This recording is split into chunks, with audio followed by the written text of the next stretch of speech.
BJP की दंगे भड़काने की साजिश हुई बेनकाब। मूर्ति तोड़ दंगे भड़काने की साजिश करता रंगे हाथ पकड़ा गया संघी। देश में इन दिनों दंगों की संख्या कुछ ज्यादा ही बढ़ गई है और घूम फिर के इन सभी दंगों और हिंसा में बीजेपी कनेक्शन कहीं न कहीं से सामने आ जा रहा है। लेकिन मध्य प्रदेश के संवेदनशील इलाके बुरहानपुर से जो खबर सामने आई है वो आपको चौंकाने के लिए काफी है। जिस राम नाम की राजनीति बीजेपी करती है और जिस राम राज की बात बीजेपी करती है, उसी राम राज में, बीजेपी के राज में राम के हनुमान की आंखें फोड़ दी जाती है, उनके हाथ तोड़ दिए जाते हैं, उनकी मूर्तियां खंडित कर दी जाती है और ये सब किया जाता है भाजपा नेता के भतीजे के द्वारा, जिसका उद्देश्य राज्य में दंगे भड़काना होता है, खुद मूर्ति तोड़कर मुस्लिमों को बदनाम करना होता है।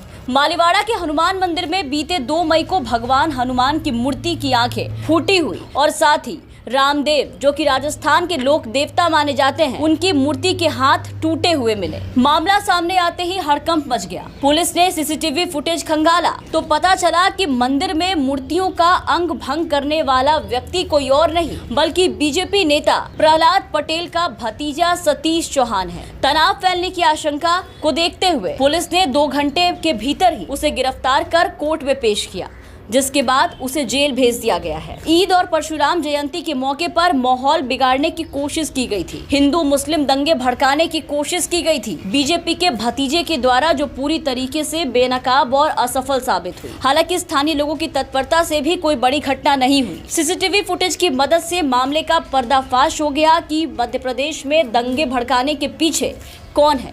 आरोपी फिलहाल पुलिस के गिरफ्त में है और आरोपी कोई और नहीं बल्कि बीजेपी का नेता प्रहलाद पटेल का भतीजा है, जिसका नाम है सतीश चौहान। इसलिए मामला जरा दबा है। भाजपाइयों का कोई हो हल्ला और ट्वीट, कोई भी मूर्तियों को लेकर के बयान सामने नहीं आया, ना ही कोई देश के मुद्दे और आर पार का शो अब तक चैनलों पर देखने को मिला, ना ही कोई बदला बताया गया। लेकिन जरा सोचिए कि अगर ये सीसीटीवी फुटेज के आधार पर बीजेपी नेता का भतीजा आज नहीं पकड़ा जाता तो शहर में अक्षय तृतीया, भगवान परशुराम जयंती और ईद के पर्व पर किस तरह के दंगे फैल जाते और इल्जाम वहां के मुस्लिमों पर आता। और फिर सरकार अब तक एक्शन मोड में भी आ चुकी होती, उनके घर मामा का बुलडोजर चल चुका होता और मुस्लिमों को पूरी तरीके से तबाह कर दिया जाता। ये घटना और आरोपी के घृणित चेहरे ने भाजपाई चरित्र को तार तार कर दिया है। अगर आज सीसीटीवी फुटेज के आधार पर भाजपा नेता का रिश्तेदार आरोपी नहीं पकड़ा जाता तो शहर में अक्षय तृतीया, भगवान परशुराम और ईद का पर्व भयंकर दंगों में तब्दील हो सकता था। मध्य प्रदेश इन दिनों दंगों का केंद्र बनता जा रहा है, कभी खरगोन तो कभी कहीं और।